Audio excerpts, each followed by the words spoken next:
16 April संध्याकाळी 6:30 वाजता नियमितपणे आपली उपासना परमेश्वराच्या पवित्र भवनामध्ये होणार आहे. 6:30 ते 7 या वेळेमध्ये आपली उपासना होईल. त्यानंतर भजनाचा कार्यक्रम आहे.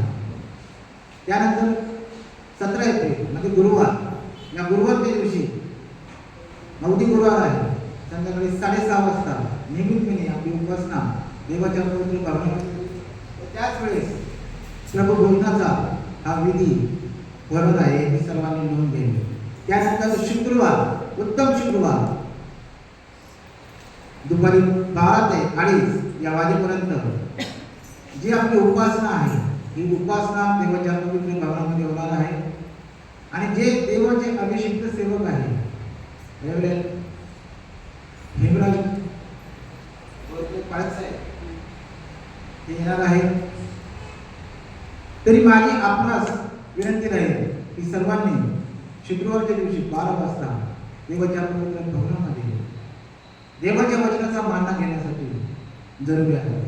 त्यानंतर शनिवारचा दिवस ब्लँक आहे आणि रविवार प्रभू उठला आहे, खरोखर उठला आहे, पुनरुत्थानाचा दिवस आहे. देवाचे अभिषिक्त सेवक पास्टर डॅनियल शिंदे हे आपल्या देवाच्या पवित्र भवनामध्ये येणार आहे. नियमितपणे सकाळी 10 वाजता आपली उपासना ही चालू होईल. उपासना झाल्यानंतर प्रीती भोजनाचा सुद्धा कार्यक्रम आहे, याची सर्वांनी नोंद घ्यावी. यावेळेस आपण आपलं लक्ष परमेश्वराच्या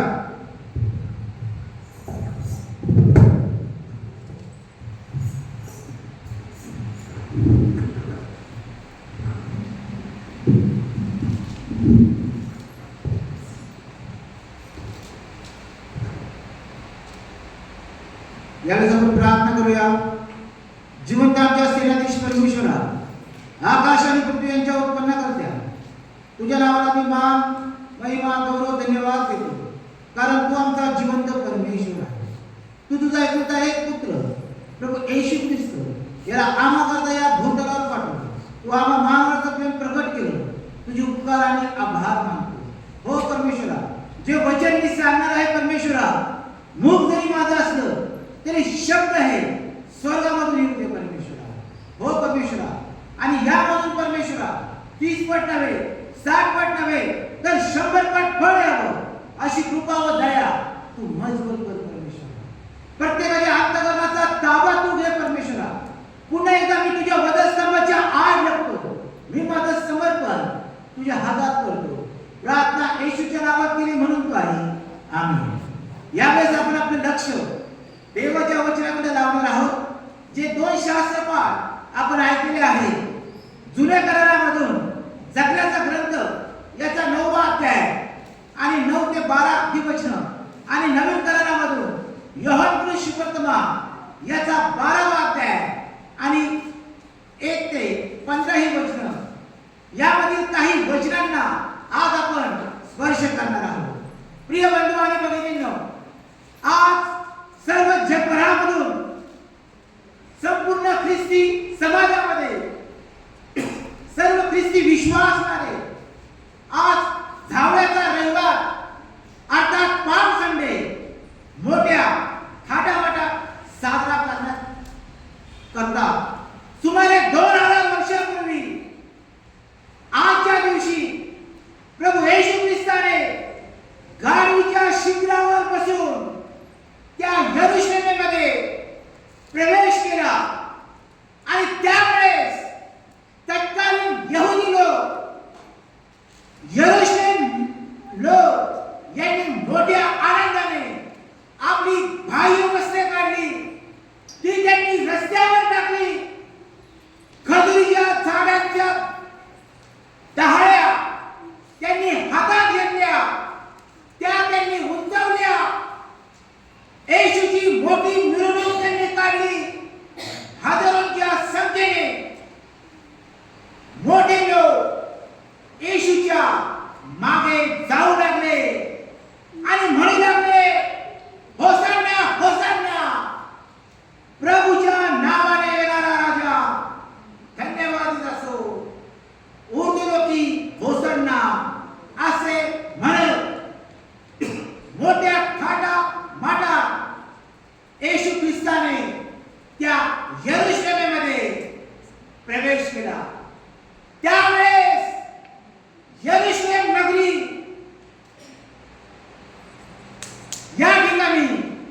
होणार होता. दरवर्षी सालाबादप्रमाणे त्या शर्मन राजाने बांधलेल्या मंदिरामध्ये हे लोक वडिलांचा सण साजरा करण्यासाठी येणार होते. आणि हा वडिलांचा सण म्हणजे काय? आज किती लोकांना माहिती आहे वडिलांचा सण म्हणजे काय? कोणाला माहिती आहे का वडिलांचा सण?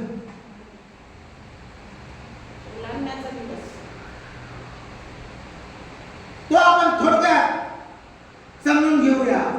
ज्यावेळेस हे देवाचे इस्राईल फारो राजाच्या गुलामगिरीमध्ये होते, तेव्हा परमेश्वराने अनेक पिढ्या पाठवल्या व शेवटची पिढ्या परमेश्वर त्यांना म्हणाला की आज रात्री मी मिस्रातून फिरे. परंतु ही पिढ्या त्यांच्यावर येऊ नये म्हणून परमेश्वराने त्यांना एक सांगितलं की एक कोकरू घ्यायचं, ते वधायचं व त्याचं रक्त आपल्या दारावर लावायचं. ज्या वेळेस मी ते रक्त पाहिन त्यावेळेस मी तुम्हाला ओलांडून जाईन. आणि ज्या वेळेस परमेश्वराने त्यांच्या दारावर रक्त पाहिलं त्यावेळेस तो ओलांडून गेला व त्याचे स्मरण म्हणून वलांडण्याचा सण ते साजरा करत असे. प्रत्येक यहुदी लोक त्या यरुशलेमेच्या मंदिरात येऊन व त्या अंगणात कोकरू कापत असत.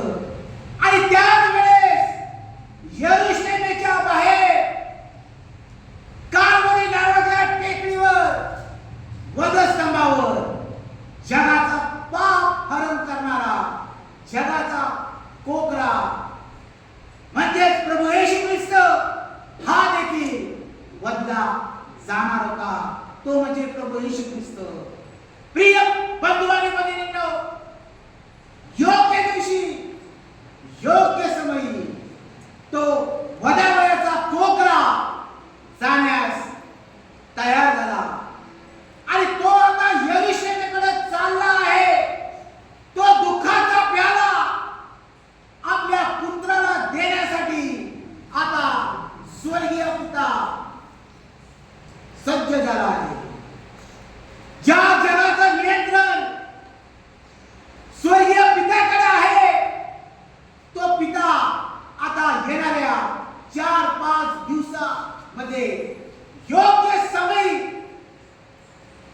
वडिलांचा कोकरा तो प्रभू येशू ख्रिस्त तो वधण्यास जाणार होता. चला तर मग पाहूया की येशूच्या जीवनातील शेवटच्या आठवड्यातील अहवाल आपण ऐकण्याचा प्रयत्न करूया. आपण सुरुवात करूया शब्बात दिवसापासून. शब्बात दिवस सुरू झाला म्हणजे कालचा शनिवार. तेथून आपण सुरुवात करूया योहान सुवर्तमान याचा 12वा अध्याय आणि 1 ते 12 वचन. मग येशू वलांडण्याच्या 6 दिवस अगोदर बेथानी या गावामध्ये आला. ज्या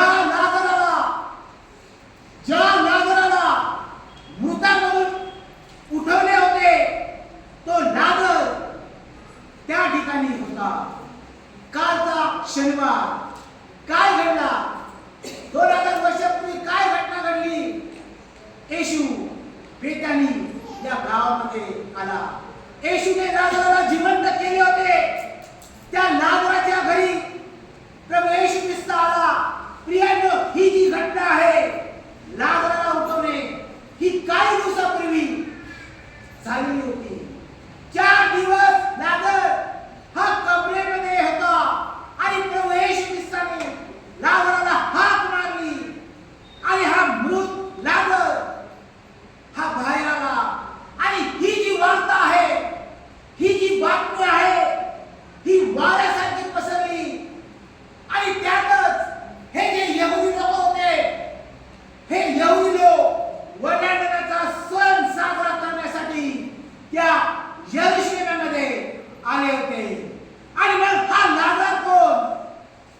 लोकांच्या घरी जाऊ लागले आणि म्हणून शास्त्रीय आणि परुषी लोक चिडले. या पुरुष वर्तमान याचा 12वा अध्याय आणि 10व्या वचनामध्ये म्हटलेलं आहे, मग मुख्य याजकांनी लाजरालाही जीवे मारावे असा निश्चय केला. कारण पुष्कळ यहुदी लोक आता येशूवर विश्वास ठेवत होते. मनुष्याची दुष्ट वृत्ती याचं जिवंत उदाहरण या ठिकाणी दिसत आहे. आमच्या मार्गामध्ये लाजर अडथळण आहे व आमची आता लोकप्रियता ही कमी झालेली आहे. म्हणून लाजराला मारण्याचा निश्चय या शास्त्रीय आणि परुषी लोकांनी केला. आणि आजही मनुष्याची वृत्ती ही बदलली नाही. जो आमच्या मार्गामध्ये अडथळण करतो, जो आमचे दोष दाखवतो, त्याला त्या अडचणीतून बाहेर काढायचं ही दुष्ट वृत्ती आज देखील आम्हा सर्वांची आहे. हा झाला कालचा शब्दात दिवस. नंतर दुसरा रविवार म्हणजे आजचा दिवस. यहुद्यांचा राजा आपली राजधानी यरुशलेम याकडे त्याने तोंड फिरवले आणि अखेरची भेट देण्यासाठी हा प्रभू येशू ख्रिस्त आता सज्ज झाला. आणि ती यरुशलेम भेट त्याला क्लेशदायक होती. इतकेच नव्हे तर ती त्याला धोकादायक सुद्धा होती. हे सर्व त्याला माहीत असून सुद्धा यहुद्यांच्या राजाने आपले तोंड त्या यरुशलेमकडे वळवले. शास्त्री व परुषी लोकांनी येशूचा घात करण्याचा कट त्या ठिकाणी रचला होता. यरुशलेममध्ये साक्षात मृत्यू येशूची वाट पाहत होता. तरीही मृत्यूला कवटाळण्यासाठी, त्या मरणाला आलिंगन देण्यासाठी आता हा यहुद्यांचा राजा यरुशलेममध्ये चालला आहे. मग येशूने एक शिंगरू वाजवले. लोकांनी त्यावर आपली वस्त्रे टाकली व येशू त्यावर बसला. लोकांनी आपली भाळे वस्त्रे काढून रस्त्यावर टाकली, डहाळ्या आणून रस्त्यावर टाकल्या व मोठ्या घोषणा दिल्या आणि म्हणू लागले, होसान्ना होसान्ना, प्रभूच्या नावाने येणारा राजा हा धन्यवाद असो. खऱ्या राजाचा खोटा राज्याभिषेक चालू झाला. राजा खरा आहे पण त्याचा जो राज्याभिषेक आहे तो खोटा हा सुरू झाला. ज्याला मसीहा म्हटले आहे, जो तारणारा आहे, ज्याने लोकांची पापातून सोडवणूक केलेली आहे, जो दाविदाच्या कुळातला आहे, ज्याला देवाचा पुत्र म्हणतात पण त्याचा जो राज्याभिषेक आहे हा खोटा व ढोंगीपणाचा होता. आणि तो आता त्या ठिकाणी 2000 वर्षापूर्वी हा सुरू झाला. प्रिय बंधू आणि भगिनींनो, कुठलाही राज्याभिषेक लगेच होत नसतो. त्याला काहीतरी एक नियोजन केलं जातं. तो राज्याभिषेक जो होता तो तात्पुरता नसून काही वर्षाचा असतो. ज्या लोकांनी येशूचा राज्याभिषेक केला आणि 4 दिवसाच्या अंतराने त्याचा धिक्कार केला आणि त्याला देहदंडाची शिक्षा भरवली, काय कारण असेल या खऱ्या राजाचा खोटा राज्याभिषेक करण्याचा? कारण लोकांच्या इच्छेप्रमाणे हा जो प्रभू येशू ख्रिस्त आहे, हा जो आमचा राजा आहे, हा वागला नाही.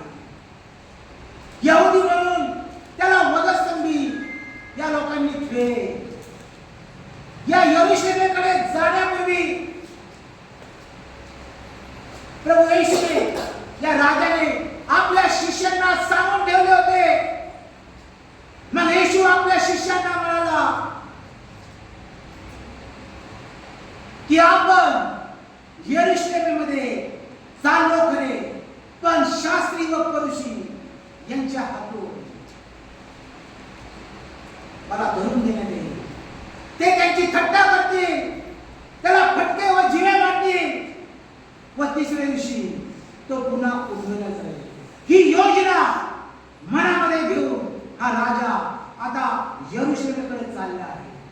लोकांच्या हातात मात्र वेगळ्याच अपेक्षा होत्या. लोकांना असं वाटत होतं की या राजाने तलवार हातामध्ये घ्यावी व आम्हाला साम्राज्य मिळावे, ही त्या ठिकाणी त्या लोकांची अपेक्षा होती.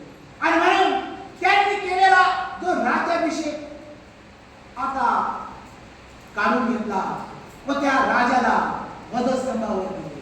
प्रिय बंधू आणि भगिनींनो, या यहुदी लोकांसारखे आम्ही तर नाही ना.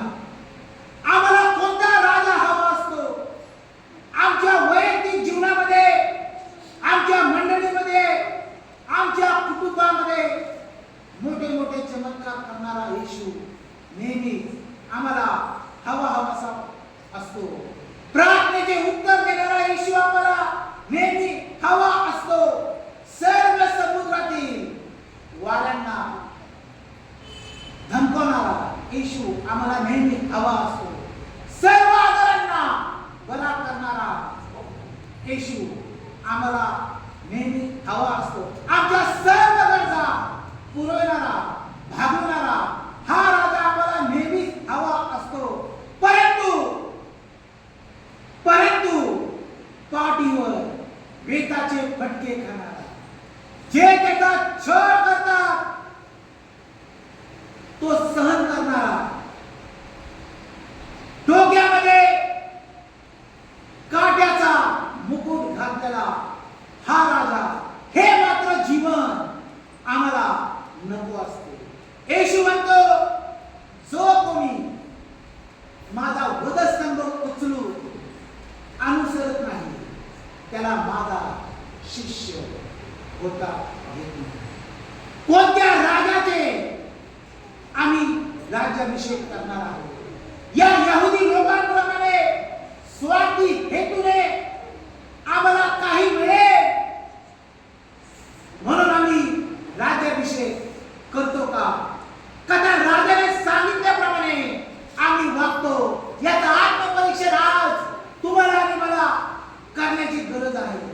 तो संपूर्ण जनसमुदाय मोठी मिरवणूक येशूचा जयघोष करीत आता जैतुनाच्या डोंगरावर ते आता वर चढलेले आहे व जैतुनाचा डोंगर चढून ते आता उतारनीस म्हणजे खाली ते येऊ लागलेले आहे. ज्या वेळेस ते खाली उतरले त्यावेळेस खाली असलेले ते यरुशलेम शहर हे पाहिल्यावर आनंदाने ते घोषणा देऊ लागले. झावल्या त्या ठिकाणी वर सरसावल्या गेल्या व म्हणू लागले, होसाना होसाना, प्रभूच्या नावाने येणारा राजा धन्यवादित असो. या घोषणांनी त्या सियोनेला सुद्धा हादरे बसू लागले. जे लोक आज माझा जयघोष करीत आहे, यहुद्यांचा राजा म्हणून मला आज ते डोक्यावर घेत आहे, तेच लोक आज 4 दिवसानंतर पिलाताच्या वाड्यासमोर याला वधस्तंभी द्या, याची वाट लावा, आमच्यासाठी बरोबरा सोडा, पण याला वधस्तंभी द्या. हे घोषणा हे लोक करणार आहे हे येशू ख्रिस्ताने ओळखले होते. मानवाच्या स्वार्थीपणा, संपूर्ण राजाची नजर त्याकडे जाऊन तो पाहत आहे. पाहतो यहुद्यांचा त्या राजाकडे मिरवणूक ही चाललेली आहे, लोक पुढं नाचत आहे, बागडत आहे, पण त्या राजाच्या डोळ्यामध्ये म्हणजे त्या प्रभू येशू ख्रिस्ताच्या डोळ्यामध्ये जर आपण पाहिले तर आम्हाला अश्रू आलेले दिसतात. आणि यहुद्यांचा राजा बोलू लागला. शिंगरावर बसलेला राजा त्याने यरुशलेमकडे पाहिले म्हटला, होय तू शांतीचा काळ. तू समजून घेतले असते तर किती बरे झाले असते. पण तुझ्या मुलाबाळास ते धुळीच मिळवतील, कारण तुझ्यावर आता कृपादृष्टी केलेला काळ तू ओळखलेला नाही. यरुशलेमे, यरुशलेमे, कोंबडी जशी पंखाखाली पिल्लांना एकवटते, तशी माझी इच्छा होती आता तुमचं घर तुमच्यावर सोडून दिलं आहे. यहूदाचा राजा या ठिकाणी रडू लागला. आजचा दिवस कसा आहे प्रिय बंधूंनो? आनंदाचा का दुःखाचा, याचा आत्मपरीक्षण करण्याची तुम्हाला आणि मला गरज आहे. एका राजाचा राज्याभिषेक होत आहे, पण तो राजा रडत आहे. तो रडला, पण त्या यरुशलेमेसाठी रडला, कारण यरुशलेमेचं भावी भविष्य हा राजा आपल्या डोळ्यांनी पाहत होता.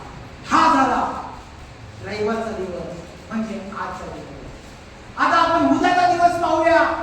सोमवारच्या दिवशी काय घटना घडली 2000 वर्षापूर्वी. वडिलांना सणाची तयारी सुरू झाली. 3 दिवसावर वडिलांना सण येऊन ठेपला आहे. मंदिरामध्ये गर्दी झालेली आहे. अनेक कोकरू त्या ठिकाणी आणलेले आहे.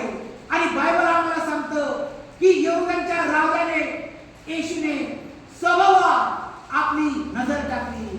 आणि त्यावेळेस येशूला काय दिसले की त्या पवित्र मंदिरामध्ये गुरेढोरे, कबुतरे विकणारे आणि सरा त्या ठिकाणी बसलेले त्याने पाहिले. कशासाठी ते बसले होते? की ज्या वेळेस लोक बाहेरून यायचे, एखादं कोकरू घेऊन यायचं, त्यावेळेस हे लोक म्हणायचे की हे चालणार नाही, आम्ही जे शिक्का मारून देऊ तेच कोकरू तुम्ही विकायचं, दामदुखीने विकायचे. धर्माच्या नावाखाली त्या ठिकाणी मिळवणूक होत होती. हा सर्व गैरप्रकार प्रभू येशूने पाहिला. त्याला राग आला. समोर त्या ठिकाणी एक दोरा त्याला दिसला व मंदिराची आतील सर्व गुरेढोरे त्याने बाहेर काढले व येशू बोलू लागला की माझ्या पित्याच्या मंदिराला पवित्र मंदिर म्हणजे, पण तुम्ही त्याला एक प्रकारची बाजारपेठ व लुटारूंची गुहा करून टाकली. हे सर्व होत असताना सर्वांचं लक्ष त्याकडे दिलं. आतापर्यंत घडलं नाही अशी क्रांतिकारी घटना त्या ठिकाणी घडली. 4-5 जणांनी येशूला धरलं व समोर आणण्यात आलं आणि या येशूने त्यांच्या कारभारामध्ये ढवळाढवळ केली म्हणून त्याला पुढं आणण्यात आलं व मुख्य याजकापुढं त्याला हजर केले. आणि हा याजक येशूकडे पाहत आहे व तो म्हणत आहे, अरे तू तर एक सुताराचा मुलगा आहे. गेले अनेक वर्ष मी या मंदिराचा याजक आहे आणि तुला हे गुरेढोरे बाहेर काढण्याचा अधिकार कोणी दिला? येशूने त्याला उत्तर दिले, तुम्ही हे मंदिर मोडून टाका, ते मी 3 दिवसात बांधेन. असं म्हटल्यावर त्या ठिकाणी हाहाकार झाला. ते म्हटले मंदिर बांधायला जवळजवळ 46 वर्षे लागली आणि तू म्हणतोस की मी 3 दिवसात बांधून दाखवेल. तू कोण आहेस? सर्वत्र आरडाओरड सुरू झाली. येशूला त्या ठिकाणी त्या लोकांना एक रहस्य सांगायचं होतं, कारण हे जे मंदिर होते या मंदिरावर शास्त्री व परुषी यांची जी उपजीविका होती ती चालू होती. हे पवित्र मंदिर एक बाजारपेठ झाली होती.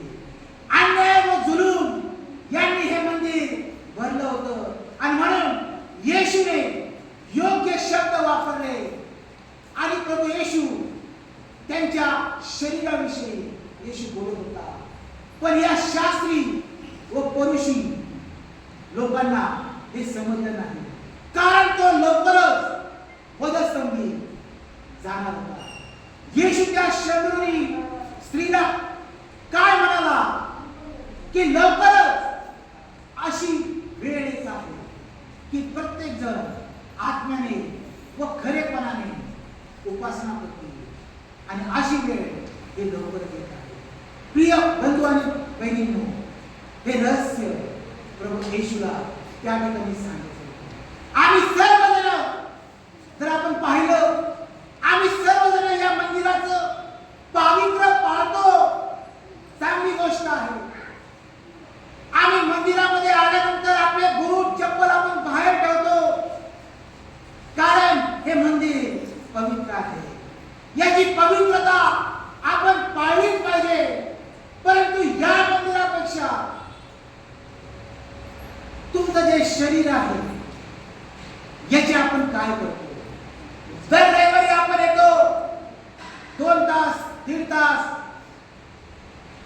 या मंदिरामध्ये आपण बसतो, पण मंदिरामधून बाहेर पडल्यानंतर सोमवार ते शनिवार की जे तुमचं शरीर आहे, की जे जिवंत देवाचं मंदिर आहे, या शरीराचं आम्ही काय करतो? या शरीराची आम्ही बाजारपेठ केलेली आहे का? चुकीच्या गोष्टी, अशुद्ध विचार, अमंगलपणा यांनी हे मंदिर आम्ही भ्रष्ट केलेला आहे का?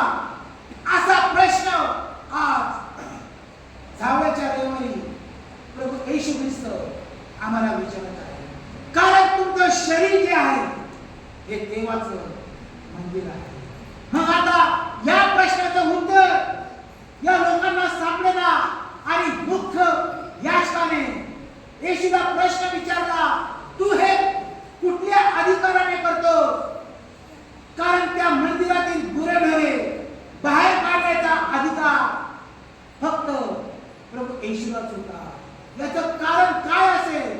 या सर्वांपेक्षा येशूने आपले जे शरीर रूपी जे मंदिर आहे, जे सर्वात निष्पाप व निष्कलंक व निर्दोष राखले होते, या अधिकाराने तो प्रभू येशू ख्रिस्त तो बोलत होता. अशा प्रकारे सोमवारच्या दिवशी त्या मंदिराचं शुद्धीकरण झालं.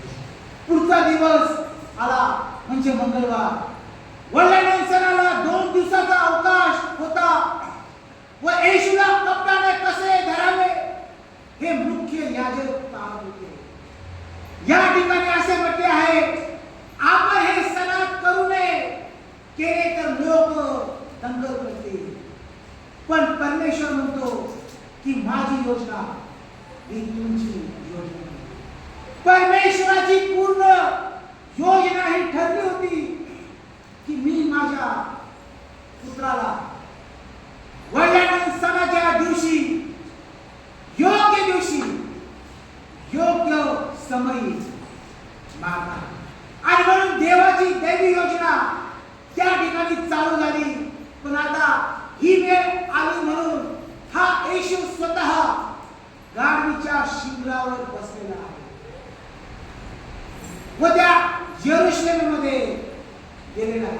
कारण विरोधकांच्या मनामध्ये एक प्रकारचा राग, द्वेष, भाव या हेतूने त्याला वधस्तंभावर द्यावे व वडिलांचा जो खोकला तो आता वधला जावा, म्हणून येशू आता उघडपणे मी यहुद्यांचा राजा म्हणून यरूशलेममध्ये रवाना झाला. इतकी प्रचंड गर्दी त्या यरूशलेममध्ये की मिरवणूक आहे. परुषी म्हणू लागले की पहा, आपलं यांच्या पुढं काही चालत नाही. सारं जग त्यांच्या पुढं हे चाललेलं आहे. स्वर्गात बसलेल्या पित्याची योजना पहा.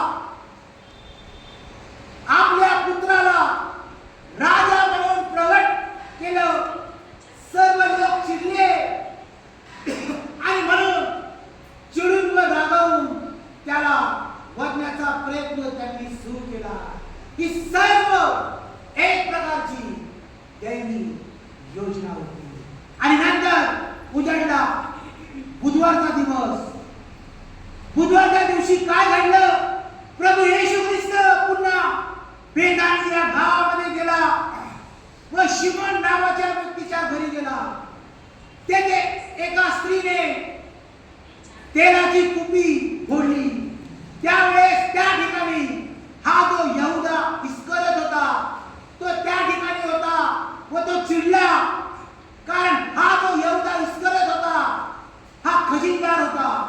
त्या खजिन्यातून जे पण काही पैसे मिळत होते तो ते पैसे चोरत होता. त्यावेळेस येशू म्हटला की त्या स्त्रीला त्रास देऊ नका, कारण ती माझ्या उत्तर क्रियेसाठी हे सर्व काही करत आहे.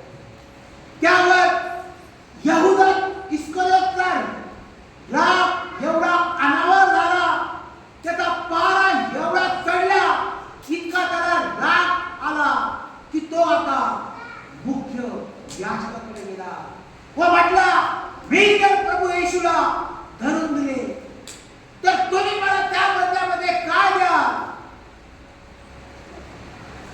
शास्त्री व फरीसी लोक त्याला म्हटले की आम्ही या बदल्यामध्ये तुला 30 रुपये देऊ. त्याने 30 रुपये दिले व यहुदा इस्करियोत येशूला धरण्याची योजना करू लागला. पहा देवाची योजना, देव कशा पद्धतीने घडामोडी करू लागला. यहुदांच्या मनामध्ये राग आला, कारण ठरलेल्या दिवशी त्याला वधस्तंभावर जायचं होतं. आणि म्हणून प्रियांनो, संपूर्ण आठवड्याचा आपण या ठिकाणी आढावा आता घेतला. आणि म्हणून आपण पाहतो की यहुदा इस्करियोत याने विषारी चुंबनाने प्रभू येशूला धरून दिले. धरून दिल्यानंतर शास्त्री व फरीसी लोकांनी त्याला पिलातासमोर उभे केले. हे जे यहुदी लोक होते ते 4 दिवसाच्या अंतराने पलटले. पण पिलात म्हणतो, मला या प्रभू येशूच्या ठाई कुठलाही अपराध सापडत नाही. येशूविषयी फरमान काढले व त्या फरमानानुसार रोमी शिपायांनी त्याला वधस्तंभी दिला. प्रिय बंधू आणि बहिणींनो, यामध्ये प्रभू येशूला धरून देण्यात कोणाचा अधिकार होता? शास्त्री लोकांचा होता का फरीसी लोकांचा होता का पंत पिलात व यहुदा इस्करियोत? प्रियांनो, हे सर्व जण एक प्रकारचे प्यादे होते, परंतु त्याला दुःखाचा प्याला देणारा तो स्वर्गीय पिता होता. हे सर्व काही पित्याकडून घडत होते. आणि म्हणून गुरुवारच्या दिवशी, माऊली गुरुवारच्या दिवशी काय घडलं हे ऐकण्यासाठी आपण सर्वजण देवाच्या पवित्र भवनामध्ये येऊया. प्रभू करो या वचनाद्वारे तुमच्या अंतःकरणामध्ये कार्य करू. यावेळेस आपण सर्वजण 3 वेळेस घोषणा देणार आहोत. होसन्ना होसन्ना, प्रभूच्या नावाने येणारा राजा धन्यवाद असो. मी घोषणा दी, होसन्ना होसन्ना. तुम्ही म्हणायचं की प्रभूच्या नावाने येणारा राजा धन्यवाद असो. बोललो की होसन्ना होसन्ना होसन्ना. मोठ्याने मोठ्याने Hosanna Hosanna Hosanna Hosanna Hosanna Hosanna. यावेळेस आपण सर्वजण उभे राहूया. यावेळेस आपण आपलं दान परमेश्वराच्या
क्या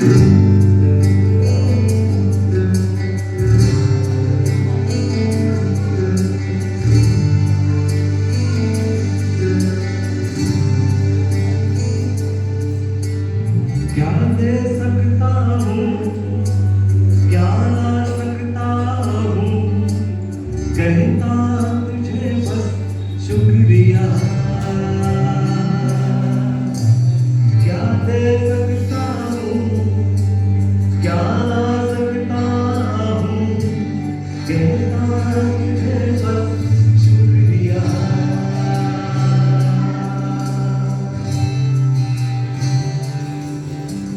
तुझ में ही मेरी सुबह, तुझ में ही मेरी हर शाम,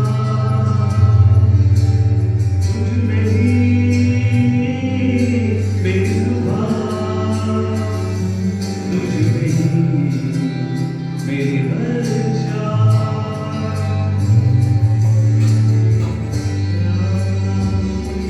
शुक्रिया लेके ना,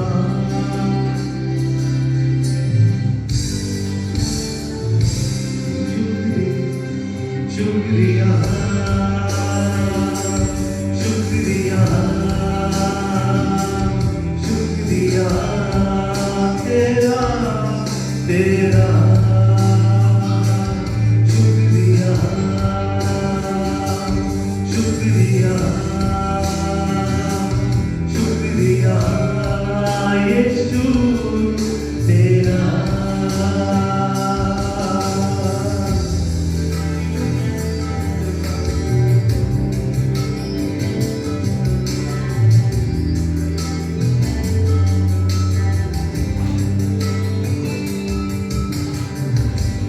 सारी दुनिया तेरी है, सब कुछ तूने रचाया है।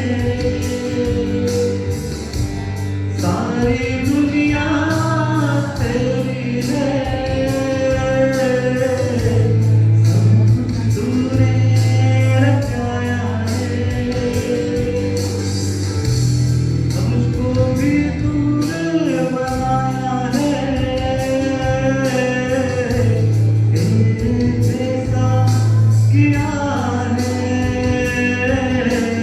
क्या कर सकता हूँ, क्या ला सकता हूँ, कहता तुझे बस शुक्रिया। ओ क्या दे सकता हूँ, क्या ला सकता हूँ, कहता तुझे बस शुक्रिया शुक्रिया शुक्रिया शुक्रिया तेरा तेरा शुक्रिया शुक्रिया शुक्रिया यीशु तेरा। तुझ में ही मेरी सुबह, तुझ में ही मेरी हर शाम, तुझ में ही मेरी सुबह,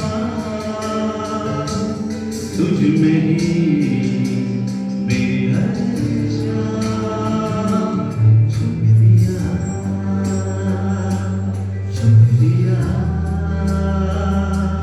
शुक्रिया तेरा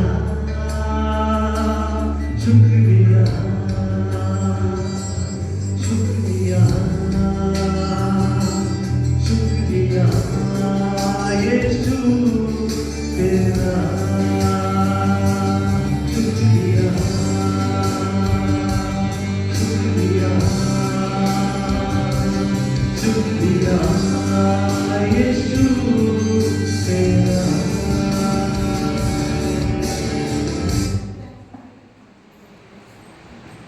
Fellowship. क्या त्यावेळेस उभे असतानाच आपण आमचे नेत्र बंद करूया. परमेश्वराकडे समर्पित होऊया. परमेश्वराला म्हणूया की जी उपासना, जी विशेष उपासना आज आम्ही झावळ्याची रविवार आम्ही तुझ्याकडे केली ती तू मान्य कर.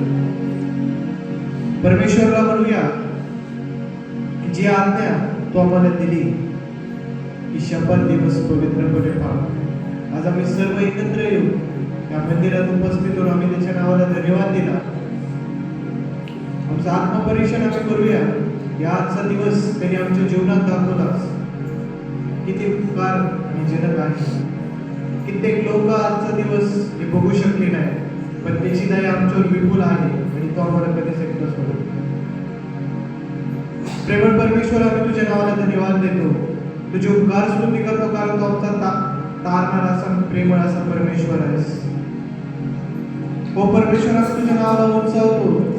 तुझ्या नावाला सतत आणि सतत आभार मानतो परमेश्वरा, की तू हे अद्भुत कृत्य परमेश्वर आम्हाला करतोस. परमेश्वरा, गेल्या आठवडाभर परमेश्वर तू आम्हाला सांभाळलंस. परमेश्वरा, तुझी कृपा तू आम्हाला विपुल केली आणि आजचा पुन्हा एकदा दिवस आमच्या जीवनात दाखवलास. आमचे पावलं या मंदिरावर तू घेऊन आला आणि आमच्या मुखातून तुझ्याच नावाचा तू गौरव करून घेतला, म्हणून आम्ही तुझ्या नावाला धन्यवाद देतो. विशेष करून प्रार्थना करतो परमेश्वरा, जे दान परमेश्वर या ठिकाणी आलेलं आहे परमेश्वरा, ते दान तुझ्या हातात समर्पित करतो परमेश्वरा. जे काम या भूतलावर परमेश्वर तू आम्हाला दिलेलं आहे परमेश्वरा, त्याच्यातून परमेश्वर तुझ्या राज्याच्या वाढीसाठी दान परमेश्वर तुझ्या लेकरांनी टाकलेलं आहे परमेश्वरा. आम्ही या सर्व लेकरांसाठी प्रार्थना करतो परमेश्वरा. तुझी कृपा, तुझा अनुग्रह परमेश्वरा त्यांच्यावर प्रगट कर आणि परमेश्वरा त्यांना कुठल्याच गोष्टीची कमतरता परमेश्वरा तू पडू नको देऊ. इतका विपुल आशीर्वाद तू त्यांच्यावर कर. तसंच प्रार्थना करतो परमेश्वरा पुन्हा एकदा परमेश्वरा, जो रविवार परमेश्वर आज आहे आणि जो आठवडा परमेश्वरा तुझा एकुलता एक पुत्र प्रभू येशू ख्रिस्त,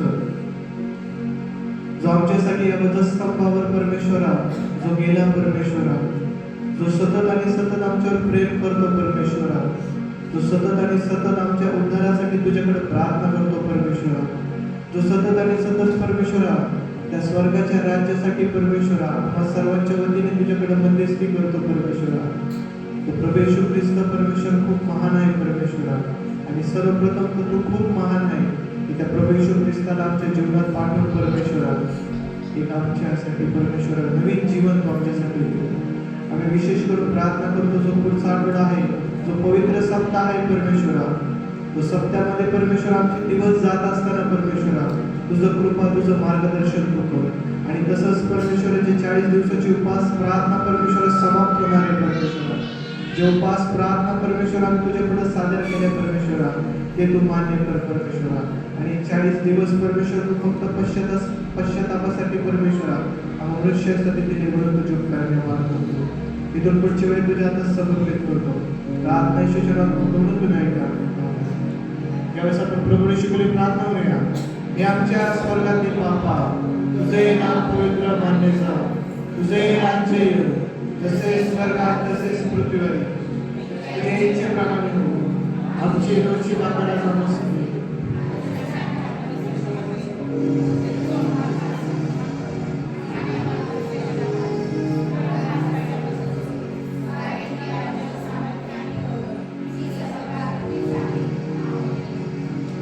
बुद्धी सामर्थ्याच्या पलीकडे असलेली देवाची शांती तुमची मने व तुमचे अंतकरणे, देवदूता, देवपुत्र आणि देवपुत्र आत्मा एक असलेल्या पलीकडे एक लहान थोर लेकराबरोबर सदा सर्व काळ राहो. आमेन.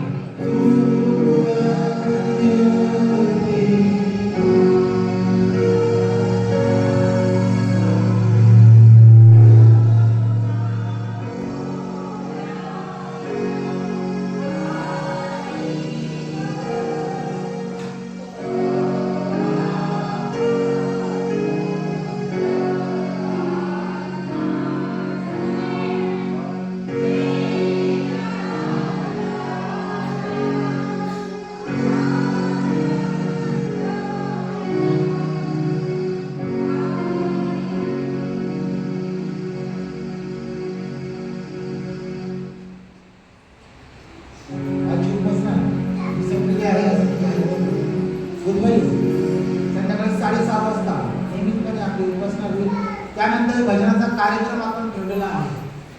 ज्या लोकांना यायला जमत नाही, ज्या लोकांनी त्या भजनाच्या कार्यक्रमाला यावे, प्रचंड यावे. 6:30 वाजता आपण उपासना होईल. उपासना संपल्यानंतर भजनाचा कार्यक्रम होईल. त्यानंतर गुरुवारचा दिवस आहे, मावती गुरुवार आहे. त्यावेळेस प्रभू बोलण्याचा विधी हा होणार आहे. आणि त्यानंतर उत्तम शुक्रवार, गुड फ्रायडे, दुपारी 12 वाजता 11:30 वाजता आपल्या नियमितपणे चर्च भरेल. बाकी सूचना